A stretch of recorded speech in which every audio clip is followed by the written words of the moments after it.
Hi there, and welcome to your GG Replay for Friday, September 3rd, 2021. GG Replay is a Monday, Wednesday, Friday show where we break down the latest in gaming news, hosted by us, the Goodnight Groofs, a place for games and a place for goofs. We're still workshopping the slogan. Contrary to me not mentioning that on Wednesday, it is still a work in progress.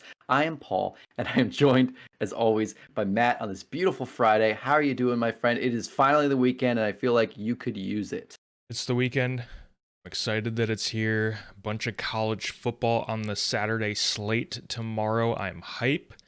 And I'm excited to play some games this weekend. It's been about a week since I've been able to really enjoy video games because of all my travels. So I'm excited to just sit down and enjoy some games, Paul. I really am.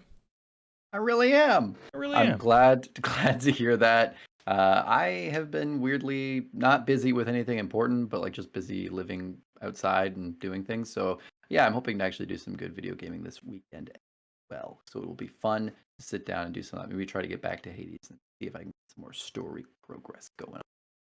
Nice. Well, you know, Paul, it's Friday, but I don't have a soda fact. I did hear a little birdie told me that you might have a soda fact for us. Yeah, this little bird is me. Oh. And I do have a soda fact for you. Actually, so I will attribute this, not that it is his soda fact to give. It is a pretty common soda fact, but I did get it from Mike. It was one that he was going to possibly use on Monday when he guested on the pod, and he let me use it. So Pepsi had a marketing campaign 1963 to 1967. I don't know if you saw this. But the marketing campaign was "Come alive! You're in the Pepsi generation." Remember the Pepsi generation? That was a big thing, you know. Not so, really. We're the 9/11 generation. That was the Pepsi generation. Much nicer generation to be, I think, if you could be one. My mom is the Pepsi generation. Your mom is the Pepsi generation. So they really wanted. They thought they'd been a boring brand, and they wanted to compete with Coke. So in China, the slogan mistranslated a little bit to mean "Pepsi brings your ancestors back from the grave." That's basically the verbatim of how it translated, and they printed it. This is all conjecture a little bit in the sense that, like, they say, it's a very ancestor worshiping culture. So they say on the internet, and so a lot of people apparently thought that if you drank Pepsi, it could actually aid in bringing your ancestors back from the grave. I don't know if anyone actually thought that. But I mean, you know what? Like, it's all you have to do is drink a Pepsi. May as well give it a try. Like, I mean, best case scenario, your ancestors come back. Worst case scenario, you enjoy a delicious Pepsi. Extra funny because of the superstition with like the undead and stuff. Yeah. Over there. So yeah, I was thinking it would have had a negative connotation. Just a complete like disaster.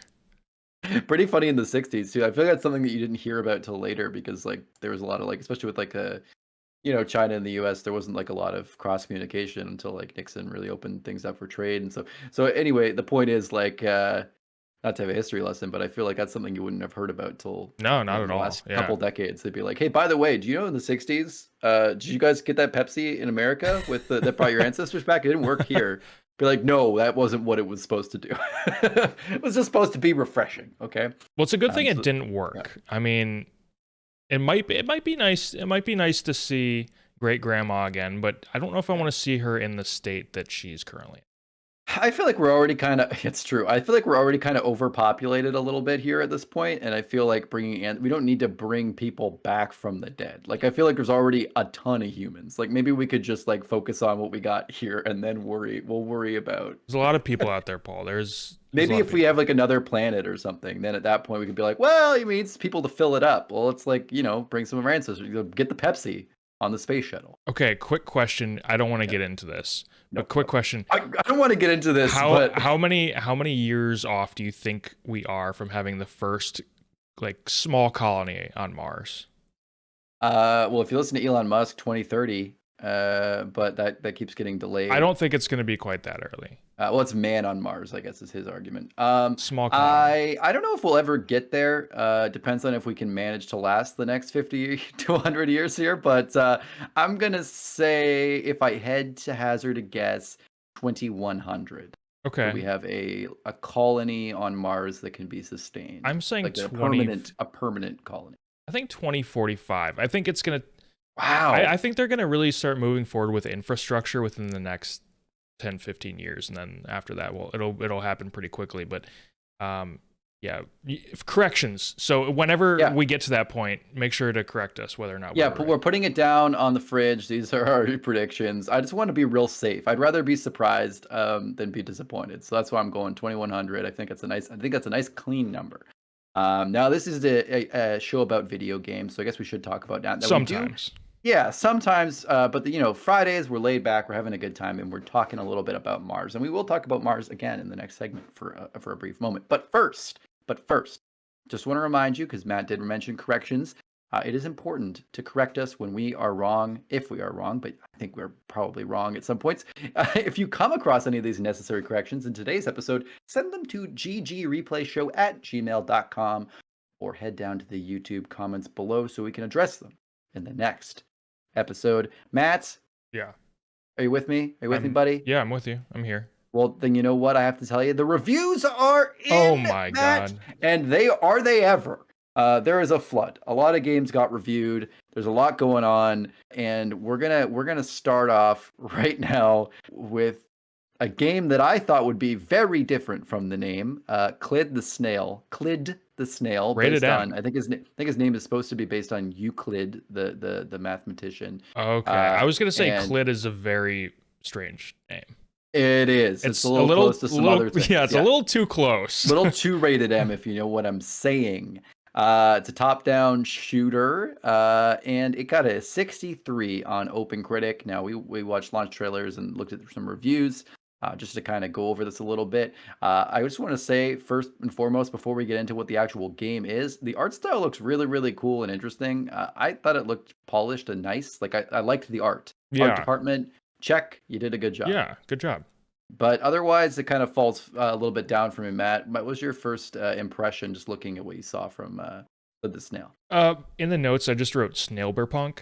I really like that. Yeah. And it just kind of looks like almost like a more fantasy cyberpunk type shooter game, but you're playing as a snail. It reminded me of like The Ascent, like recently, like one of those games where it's kind of like top-down shooter, Honestly, it looked, as I wrote, barren and chaotic. It looked kind of like I didn't think there was enough on screen at times. Everything was kind of big, like the other enemies were big, and it felt kind of like cramped and a little bit chaotic. And I just feel like, doesn't look like it's for me. Got a 63, which in modern games isn't a great score to grab. It's near the fail mark. So I got some I'm So Random vibes. Yeah. Yep, I can see that. I can see that. The snail thing. Now it does seem cool. You can like upgrade the shell or something, and it can like do things. I don't know. Like, listen, I think the idea is sound. I just think the execution looks like it could use a little more time. Maybe Clid the Snail 2 is going to come out and be a sleeper hit. We'll have to see. Hard to sell a snail as your mascot. Not a very likable animal. I love a good snail. Are you kidding me? Okay. Now a slug, I think that would be a different game if you were trying to be a slug. But I love a snail. I'm always saving. Well, I don't always save snails on the sidewalks. I look at them. I go, you better get out of here. But Rachel always saves the snails on the sidewalks. Do they listen to you? I don't think so. Okay. Sometimes a little feelers move. But I find when their shells are cracked open, they listen less. I don't know. They don't like salt. They're very anti-salt. More of a pepper thing for them. Moving on to another game. A game we talked about, I kind of like honorable mentioned on the last show, but actually does have enough reviews for us to talk about it now. Lake, which is a narrative game, got a 69 on OpenCritic. It's out now. This is my kind of game, generally. It looks like you're like working in Silicon Valley, and then it's too much, and the corporate world, so you move back to your small hometown and you become a mail carrier, and you kind of meet folks along the way, and you're very interested in like the lake is this constant in your life, the lake in the small town. I very much like the ambiance. It reminds me a lot of like Life is Strange a little bit, but with like, the problem is with less story, and this is kind of like something, the art style, the ambiance is really cool, but it just looks a little too boring, and I like boring slice of life, but I just feel like playing it doesn't super grab me. Matt, what was your impression here? The trailer was weird, man. It was like, I didn't watch. I watched a bit of gameplay, and I watched reviews. I okay, didn't actually watch like the specific official trailer. I don't think. the trailer was like a Lifetime movie trailer. It was very Mm, weird. I don't know if at first I was like, I assume this is trying to be ironic, but then as it went on, I was like, I don't know if it's trying to be ironic or if it's dead ass serious and just really kind of awkward. I think Uh, it is supposed to be because I read it's like a 2 week. You're there for like the story takes place over 2 weeks, 14 days, and you're supposed to you have to kind of like a lot of the gameplay kind of gets in the way of the story being told because the gameplay is not really like hmm. synced up because you're like the mail delivering isn't necessarily like your life story. Yeah, this is weird. It's like I feel like being a mailman isn't that boring of a job. Like you're busy the whole time, so like I'm sure the day goes by fairly Yeah. quickly, and this just looks like it makes the job look boring. I don't know. I'm this yeah, this you're right, I think Paul. it's This game looks boring. appropriately boring, but And you Do don't you get wanna chased by any dogs. I didn't see any I dog didn't see any chases. dog chasing. It looks like it's not very there's not a lot of humor, I think, like, overall. Like, I think there's probably a little cringy, like you said, like, Lifetime movie humor, but I don't Yeah. think it really seems like it's leaning into, like, the funny aspects of being a mail carrier and more about, this metaphorical literary teen vibe of like, oh, Yeah. you like go back to your hometown and I think I heard them talking about in the review, like this is something they said, which was like, oh, like the your world is so chaotic being a male character carrier and there's all everything changes but the lake is always constant, and I'm like, yeah, like I get into that kind of thing a little, but it's a bit much. Yeah. Just give us Mailman Simulator. Yeah, I'm into that. All right, moving on. We have. Oh, do you want to make your little joke? Do you want to say your, It's Death not I mean, Stranding, it's not really Death Stranding, it's a but bad literally just joke. the male part. That's Yeah. what Yeah, Matt that's what wrote. I wrote in So. the notes. It's Death Stranding, but literally just the regular mail I will carrying say part. it does look like it has more gameplay than Death Stranding. So it's my All my right. little hot Okay. All take. right. When are we gonna get Lake Director's Cut? All right, moving on. Katari of Fables is you wrote farming sim. It's interesting. It I got a don't 67 yeah. on Open Critics out now. So what I've seen, it looks like a door. I wrote medieval Animal Crossing with combat. Now, when I actually watched reviews, it seems like yes, you do plant things, and yes, you do some farming, but also like primarily a lot of the gameplay loop seems to be around like farming enemies and like grinding out Okay. gear and enemies from what I've seen. It's like a farming Uh, sim RPG. Open Critic had it listed as a strategy game, which it's not. No, it's definitely not a strat. I mean, obviously you you could and would strategize, I I guess, if you mean, play this game, but it's not a strategy game. I agree. It's like an action RPG that has farming elements, I yeah. would say. It looks cool. Like I'm not like a big, I'm not at all really a furry, nothing against that. But I mean, I thought they had really cute, nice animal characters without getting into the territory of it getting It got pretty close. too explicit, but I think some of the character designs were like, yeah, like a little They have not, an audience and they know who they're going for. they have a very humanoid look to them. Yeah. It Um looked like the gameplay and the art style really reminded me of what an MMO would look like. You know, if this were an MMO in the mid or yeah. late 2000s. Yeah. It says it's coming to PS5. Paul, do you think this game has DualSense features? Yeah, no, I don't think it does. But the question is, will it use the touchpad? Because that would be, that's a dual sense feature Ooh, right there. So you never yeah. know. Who Make Mike knows? happy since he hates on that touchpad. Love the touchpad. I do. I just love to touch it. Moving on, we got WRC10. It's a racing sim. It's a rally racing game. If you're into that, you can sit your camera right up on the front and you can do all the rally cars and rally racing. Got a 77 on Open Critic. It's out now. It looks fine.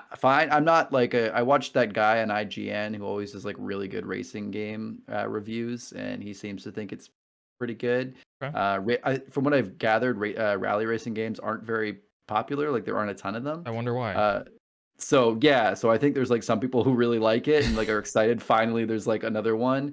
But yeah, overall, it seems like the game knows that like not everyone plays rally racing games because like the career mode looks pretty fleshed out and long, but they do like start you. They kind of force you to start off in like the easy mode, like the beginning junior section, and then you Oh, build up. Because I think it's like they're like this will have a learning curve from other racing games. okay. So Yeah, it looks cool if you're interested in racing games and you're interested in like rally cars and stuff. This is it for you, but yeah, I'm rally, not the audience for it. Vroom vroom. Vroom, vroom. Then we have Pathfinder: Wrath of the Righteous. This is a CRPG based on the tabletop RPG Pathfinder 1 rule set, and is a sequel to Pathfinder Kingmaker. But the story is standalone. It doesn't necessarily just follow up on the original story. Got an 85 on OpenCritic. It's out now. Of course it did. It looks amazing. It looks like the next Divinity Original Sin 2.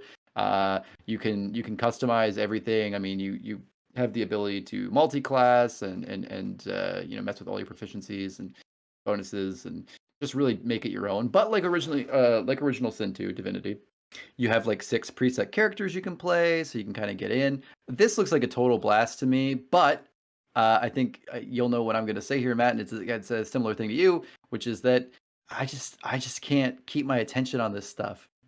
I can't. I Yeah. really want to play it. And I Yeah. try playing it, and then I put like 10 hours in, and then I go like, okay, like I'm Yeah. too in. Like I get bored. This game looks fantastic. It's just not my thing. I really wish it were. I wish I were the I kind of know. person that could just put 100 hours into a game like this. Oh But God, yes. I just can't do it. It's just not my thing. Yeah.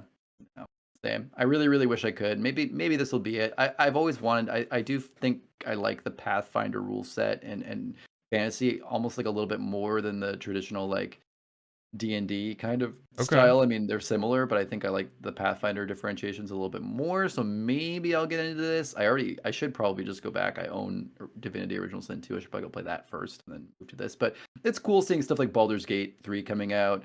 Obviously in the D&D rule set, and seeing that it's kind of in early access. So, we're waiting for that to be a fully fleshed out game. It's cool to see another Pathfinder in the meantime to give CRPG fans something to play with. I think, clearly in the last 3 or 4 years, we have seen a total explosion and, renaissance for this genre. So really, really. Moving on, we got Golf Club Wasteland. It is sort of a sports game, a narrative game. I would say it's a sports game in the way like Donut County is a sports game, sort of. Like it's very. I guess there's more like puzzle to this, but got a 75 on OpenCritic. It's out now. I will say this really got me. Matt, I think, feels a little differently, but to me, I thought the art style is super cool. It's like I was saying earlier, this is the Mars game. The world has succumbed to climate change. Humans have been basically wiped out on Earth, and the 1% flew to Mars. And now they come back to visit to play golf on Earth, which I think is a hilarious premise. It is funny. Yeah. When you're there, you listen to radio nostalgia, and they basically just like play old songs and clips of things that kind of make you remember what Earth's history was like. It's just totally up my alley. I think the simplistic golf stuff is pretty cool, but also the puzzle systems for that too. There's harder parts. Yeah, it just seems totally up my alley. The jokes seem kind of good for me, and I like it. I think it's atmospheric in the way that I like. But I do think you have to kind of give yourself over to some of the cheese factor, because I think it can get a lot of these games can get a little over the a little into themselves. But that's kind of where I stand. Yeah, I mean, I agree. The art style looks great. I do think it's a neat idea for a game. The way that I described it in our notes was a pretentious post-apocalyptic side-scrolling golf with a story. And that's pretty much what it looks like to me. That doesn't mean that I think it's the worst thing in the world. No. If it were like $5 on the phone, maybe I'd buy it. If it were, is it on Switch? I don't know if it's on Switch. It looks like it should be on They said Switch. it's on. They said it's on everything. I think they said Okay. it's on your favorite platform is what they said. So I assume if I looked it up, it would be on everything. What if my favorite platform is the Sega Genesis? Probably not on Well, no. It's only on the Atari Jaguar. there. Luckily, I have that one too. Not really. No, that'd be great. Yeah, I mean, it's interesting. I'm kind of curious, like you mentioned about the radio feature, the radio nostalgia feature. That's what I'm most interested in. Same. And I kind of just want to check out the soundtrack to the game. Same. And I heard that's mixed. So like the soundtrack's good and the nostalgia thing's good, but also sometimes it doesn't like match up with gameplay in the way. So like you're having a frustrating level, and then like something comes in that you like, want to pay attention to, but you can't because you're like focusing on the game. And like some things flow into each other, others don't. So Do you It is know, what it is. did It's an they atmospheric golf game. did they license out actual like major music? I don't know about that. I think maybe some stuff, but nothing. I don't know if it's major. Okay. I would say, and it sounds like some of the clips and stuff they use too for the re-nostalgia is like podcast style, like their own Right. recordings that they fake. So I don't know. Okay. But yeah, I think I'd probably get as I do my little wolf call that I just did. I think I'll give this a ow, ow, ow. I think I'll give this a shot at some point.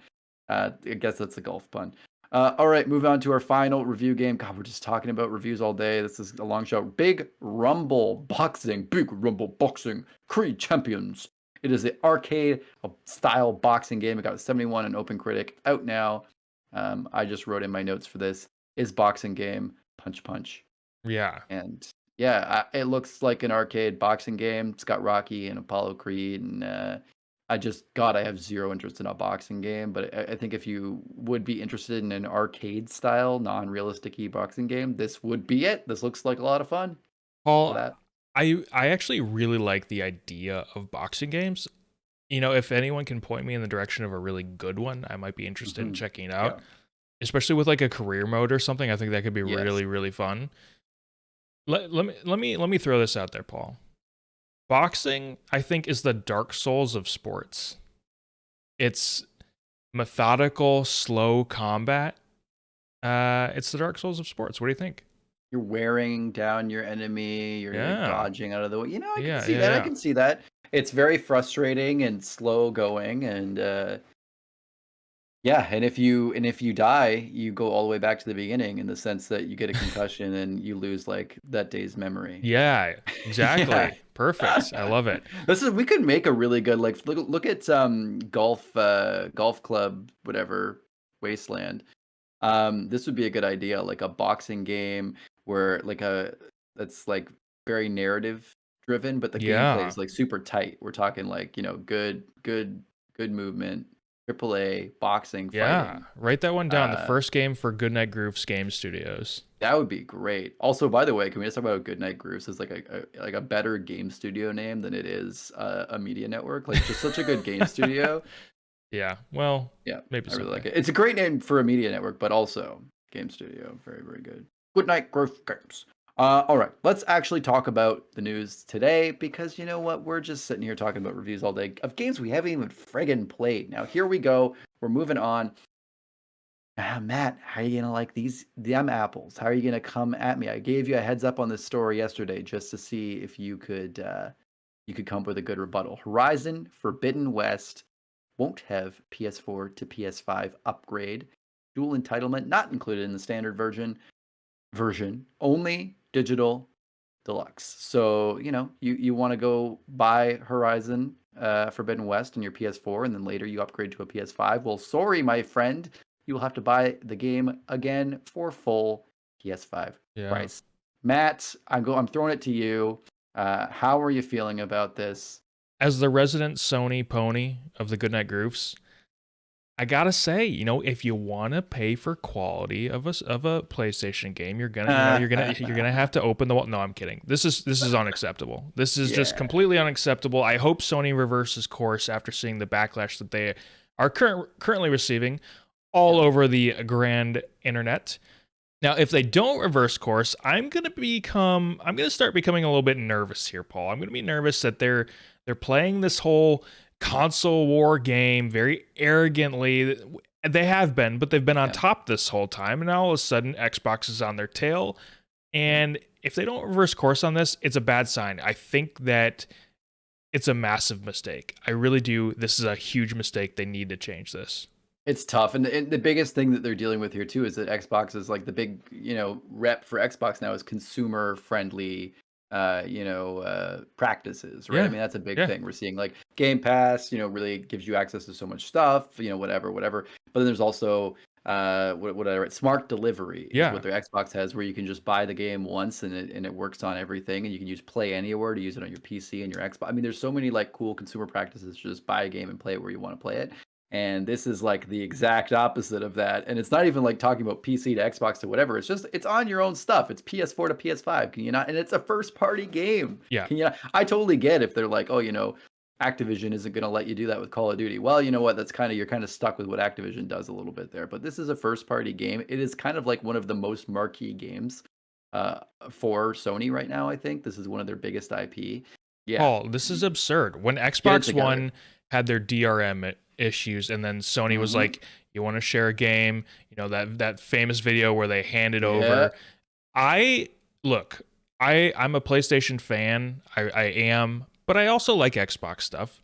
I joke about the whole Sony pony thing. I do care about PlayStation, but I joke about it. But right now, I mean, it's definitely your preference in a lot of ways. You know, you just like that platform a bit more, but that's I know Phil Spencer is playing nice, but now is the time where you come out and you make a video about smart delivery, and you joke specifically about this moment.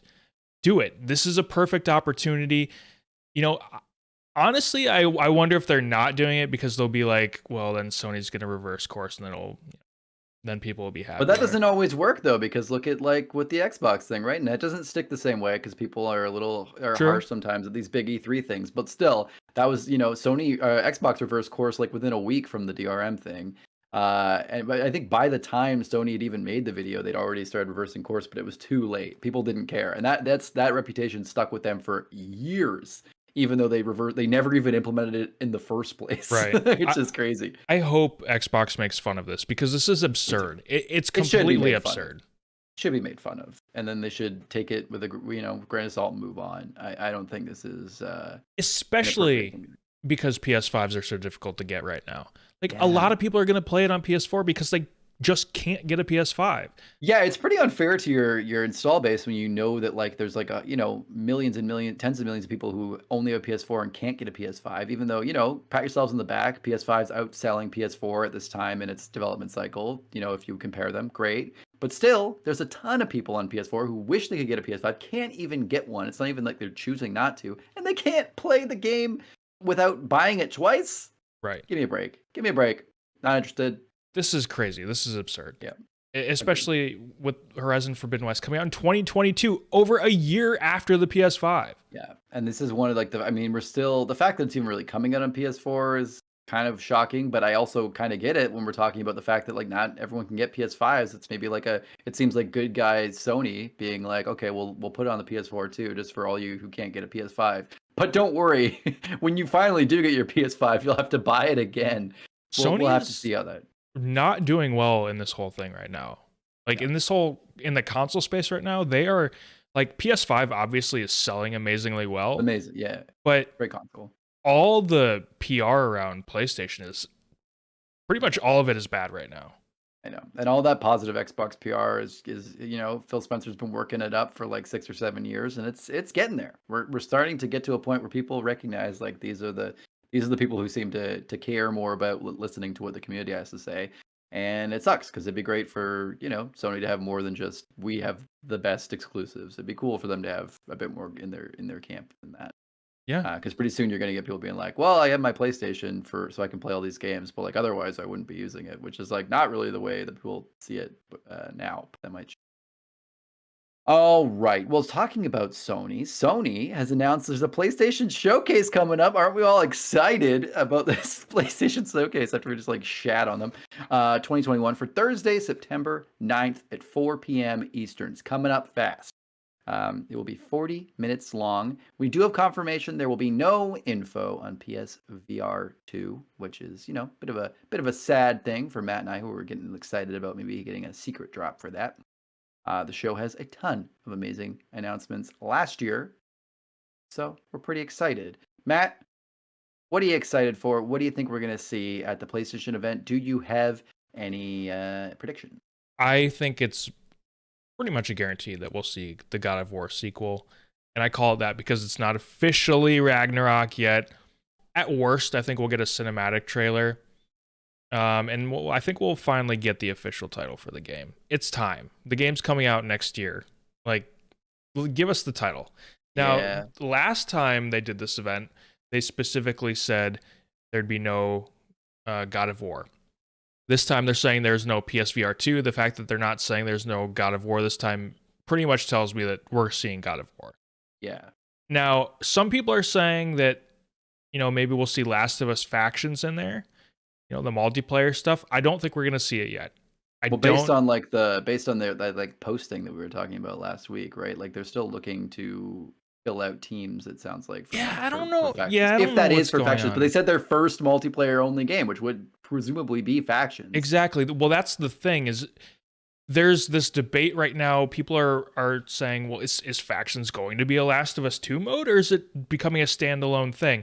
I think it's becoming a standalone thing. I think the project has just grown immensely, and it's becoming its own massive, just huge multiplayer game for Naughty Dog, which I'm really excited about, by the way, if that is the case. But I think it's too early. I don't think we're going to see anything. I hope I'm wrong, but I just don't think we're going to see anything for that. I think we'll see some more Horizon stuff, probably. Maybe a reversal on course of the upgrade would be nice during this show. I wouldn't bet on it, but I feel like it's going to be weirdly. I think it's going to be a quiet reversal if we get it. I don't think they're going to. I think they're just going to reverse it enough that we all hear about it, and then it will just die away. Yeah, maybe. I would love to see them just in a short video looking at the camera saying, "Look, we're sorry, we were wrong. You'll get it for free." I don't know if that's going to happen, but I would love that. Anyway, I think we're guaranteed God of War. I'm excited about it, and I don't normally like cinematic trailers, but for sequels, I think it's okay to at least sort of set the set the plate for what we're going to be getting. Other than that, I just hope I'm surprised. I hope we don't get, I hope there's no death loop. We've seen enough.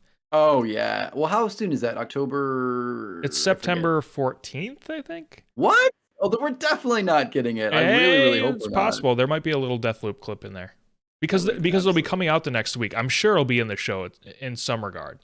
That's, maybe like a tiny thing. I'm not sure. Don't love it though. So I want a surprise because we don't know really what's coming beyond Horizon and God of War.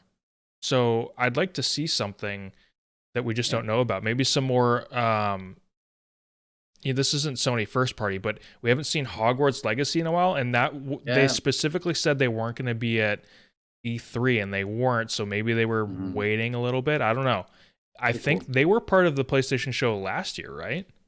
I think so. I don't remember when we saw I think them. they were. That's possible, though. Yeah. So it's possible. I don't know. I would love to see that, though. I'm excited for that game. I'm also excited for that game. All right. Well, let's talk about someone else besides Sony for a second. Let's move to, I don't know if we call them a competitor, but Nintendo. Let's talk about Nintendo Switch. Now, one of the complaints about Nintendo Switch is that a lot of the virtual console has been, kind of dropped since the Wii, the Wii U. The Switch hasn't had a very vast virtual console. Well, that might change. We have rumors, according to sources close to Eurogamer. Now, I will say these are sources that are sometimes have been wrong in the past, so we don't want to necessarily say this is for sure thing. But we're seeing a possible chance that Game Boy and Game Boy Color titles could be headed to the Nintendo Switch Online. Now, right now on the backwards compatibility in the Virtual Console, we have about 80 or so NES games, 50 or so SNES games. Pretty lackluster, but we do have them. And now we could be adding Game Boy and Game Boy Color. Now, I will say, as someone who I was a little bit young for NES and SNES to be something I really played when it was coming out. I have gone back and played some of those things, but it certainly wasn't. N64 was more my speed. In fact, I think my first console probably was a Game Boy Color. And so my Atomic Purple translucent Game Boy Color. Nice. Love that thing. And I would be very interested in seeing some Game Boy games. So with that said, Matt, is there anything you're looking forward to if this were to come to fruition? What do you think we might see? Do you think we'll see strong things? I saw some people online being like, well, maybe they've been waiting so long to do this because they couldn't secure Pokemon, and now they can secure Pokemon. But it's like, I find it hard to imagine they would put old Pokemons on there. Pokemon, you know what I mean? Pokemon games. Yeah. Versus just, pushing you to Sword and Shield. I would love to see Donkey Kong Country, any of the great Zelda games that were on those handheld consoles. But I wouldn't hold my breath for mainline Pokemon games. I really wouldn't. Imagine Silver and Gold on there. Yeah, I love Silver, my favorite Pokemon game of all time. Oh, good choice, by the way. Silver was my favorite. I liked it more than Gold. Yeah, but I'd be doubtful of that. Pokemon Pinball, the Pokemon TCG game would be cool. I loved the Pokemon TCG game on the Game Boy. Maybe that was Game Boy Color. I'm not sure. One of the two. But I'd be surprised seeing those. I just don't think that those would be included in this collection for some reason. I just don't see it happening. But looking back outside of Pokemon, you know, I think personally, I kind of covet Game Boy Advance games a little bit more than Game Boy Color and original Game Boy games. Specifically, I really liked the Mega Man games of that era. And while Pokemon Silver is my favorite Pokemon game, I liked the Game Boy Advance Pokemon games quite a bit. I would say, as much as I loved Gold and Silver, my probably the game I put the most time in was Pokemon Sapphire on Game Boy Advance. That was one of my favorite Pokemon games, probably. Just loved it. Played a lot of Ruby. Hey, you're a Ruby guy. Totally. Yeah. I think those were probably better Pokemon games, but yeah, I mean, I like Silver is my favorite. Yeah. But you know, I was big into the Mega Man Battle Network games. Oh yeah, those were awesome. Those were really fun. There were some great Sonic games on there too that I really loved. That I would be super down to play again as well. Some really good Mario sports games on Game Boy Advance too, like Mario Tennis and Mario Golf had some good games. So yeah, I mean, I don't know. I haven't played much Nintendo Switch Online just because, like you, I don't have a whole lot of like nostalgia for NES and SNES. Yeah. I didn't like you. I didn't play them a whole lot back in the day. Yeah. I did have an NES. I didn't have an SNES, but you know, that was my first console. I didn't really know what I was doing. I wasn't like out there beating games or anything. So yeah, there's not a whole lot of nostalgia for that. But you know, I have dabbled in it. My wife has a little bit more. She just enjoys playing those retro games every once in a while, so she'll do that sometimes. But yeah, I don't know, Paul. I am excited about the future idea of them adding N64 games to Nintendo Switch Online. Yes, that would be, I mean, I think we're all dreaming of that. But then when you see things like the Mario All-Stars where they came out with all those games, and they can still sell them. Like a limited edition, right? Like they're like, we can still, this is close enough. This is 3D enough and like modern enough that we'll still sell it to you for full price.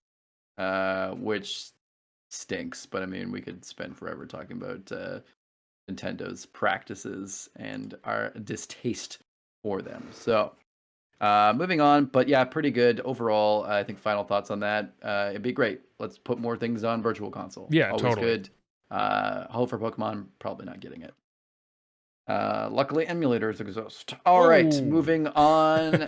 If you've purchased the game, purchase the game. You're just using your own ROM. Let's move on to something pretty exciting. I've never used an emulator. I actually haven't. Yeah, it's a great time. It's a lot of fun. I've used them on Android a bunch, which was a good setting, I think, for playing old Game Boy Advance games and stuff. Not so great for DS. You had to kind of like vertical your phone with like the squares. Yeah. I think there's some folding flippy phones that are pretty cool for that, but just the classic slab isn't great for it. But on PC too, I know a lot of people play on PC, and it's I've done that a little bit. I prefer doing it on the go though. Moving on, though, to something we were talking about the past, talking about Virtual Console. Well, let's talk about the future, because Brendan Green, PLAYERUNKNOWN, is promising the future to us. So last week, there was news that he left PUBG Studios with his team to focus solely on Prologue. Now, not a big deal. I mean, it's still within the same general corporate entity, so it's not like he's like left behind everything. But he's no longer working on PUBG. He is working on this game Prologue. Now, he put out a Twitter video, yesterday, that kind of goes through talking about what this game is going to be. And he actually, first off, says it's not a game, it's a tech demo. And because it is a tech demo, they're going to be able to, charge what you want, which is already, tantalizing. But the big key here is this idea of making massive spaces, massive open world spaces. And this is what Brendan's really promised. And basically what we're seeing here is he's mentioned all this about using the engine to render things at runtime to be able to create the larger spaces. I don't know. I think it has something to do with Unity. I'm not 100% sure on how it works. But what he's promising is a technological advancement, like new technology that we haven't had before, that is going to allow us to basically he mentions like almost like the Destiny 2 joke. He said basically, look at that mountain, you can go there, will be real because of this technology, which is quite a dream. Because I mean, you look at the landscapes and vistas from Destiny 2, and it's like, you know, if you actually could go there, I remember looking at that and hearing them say that and thinking that's out there. That's next. I've never even imagined something like that. It's because it didn't exist. But maybe this might be it. He's a great spokesperson. It was very calm and really made me interested in the product. Matt, what do you think? Are you hyped for Prologue?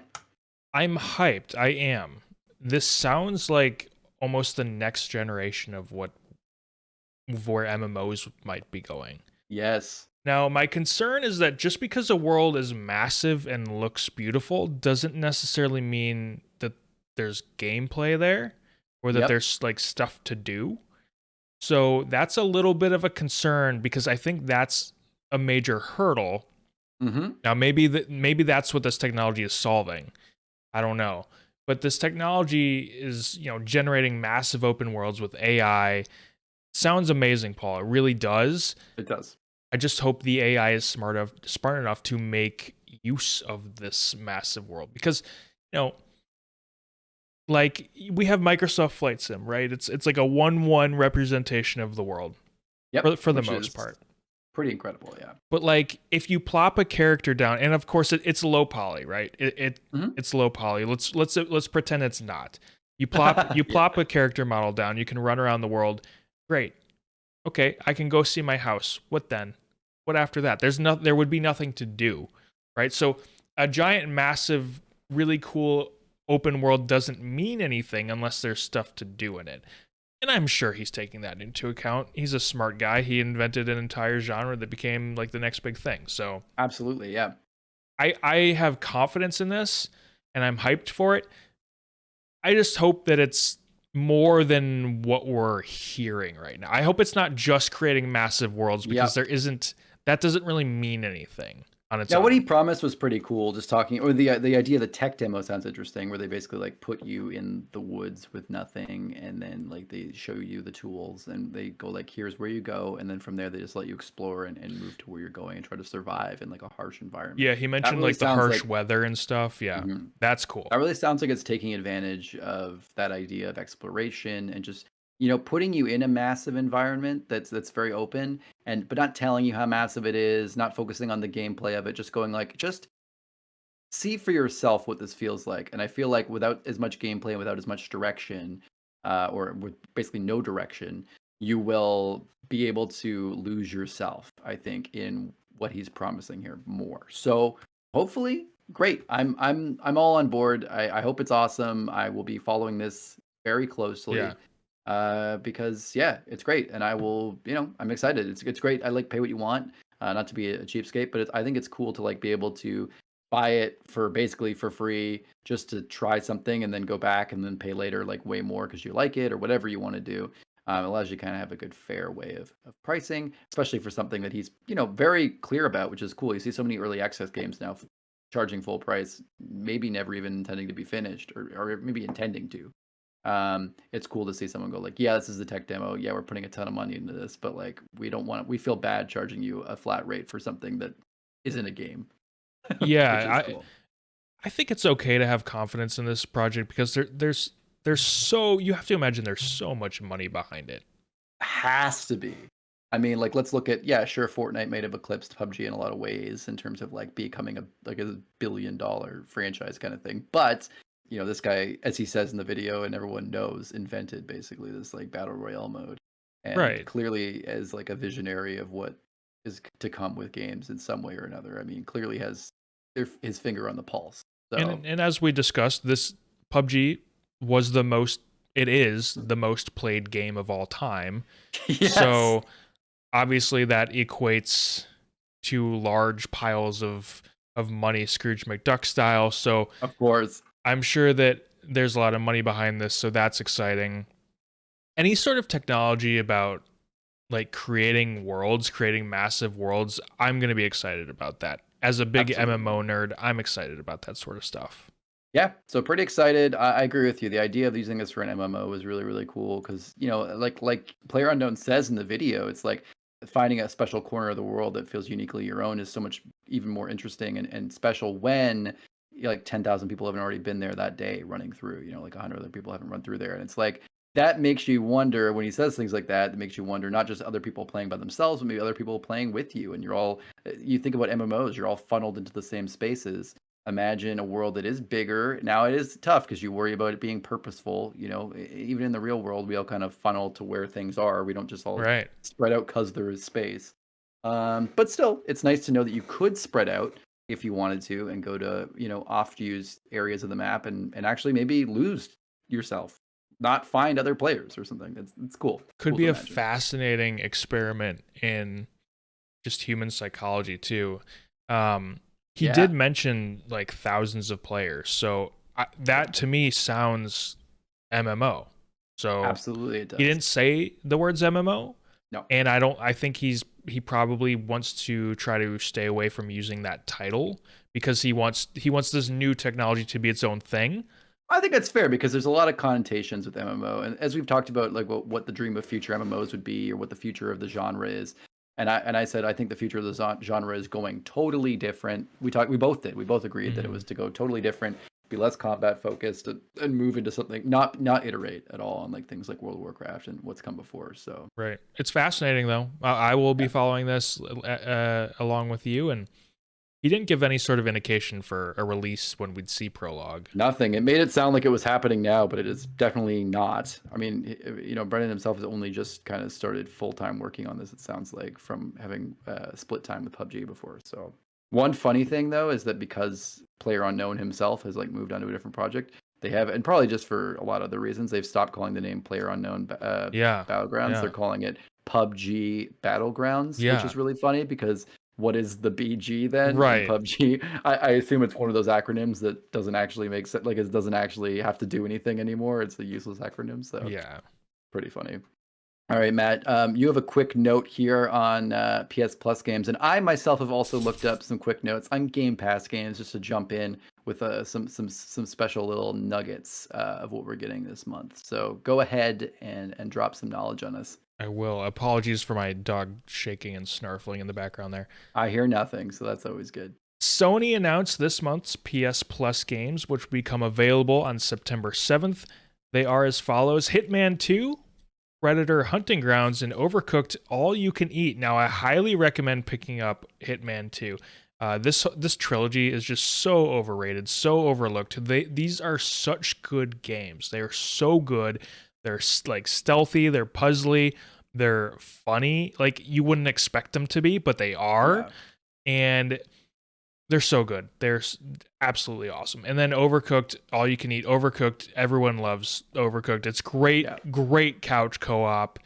Predator Hunting Grounds, don't know a whole lot about that. I've heard not great things. Predator, but when you hear Alien, you hear Predator, you think this is going to be a good game. He says sarcastically. I think this is a second party game. I think it's only on PlayStation.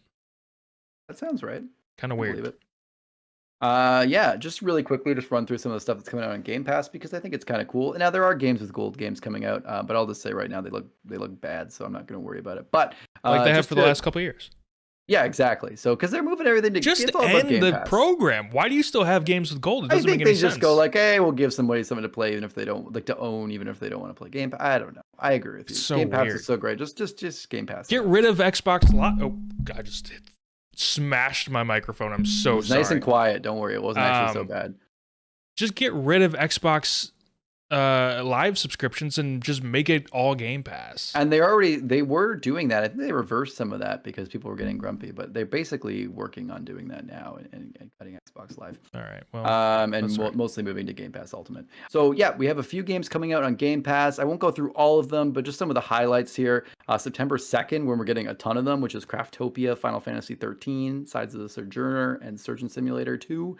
Pretty cool stuff. Mainly Final Fantasy 13. I think a lot of people are psyched for that because it has not been readily available, I think, on Xbox as easily. So that's pretty cool. And Craftopia has a cult following. Also, kind of another cool thing. I think a lot of people were waiting for Nuclear Throne to come out. That's going to be on Game Pass on September 9th, as well as Breath Edge, which is apparently pretty awesome. But what I'm really looking forward to, September 9th, we put it in the cash or trash on Game Groofs. For me, The Artful Escape will be coming out on Game Pass on Xbox and PC. day one, and I'm really, really excited for that. I actually would not have cashed it on Game Groofs there, Matt, because it is a Game Pass game. So I'm getting it for free, baby. Yeah, Craftopia coming to Game Pass. I'm actually gonna try it now.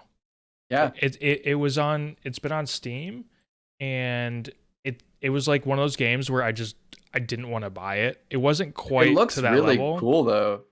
I definitely Is it like that try weird Breath of the Wild kind of clone thing? It's like Japanese, well, I mean Breath of the Wild is Japanese. Yeah.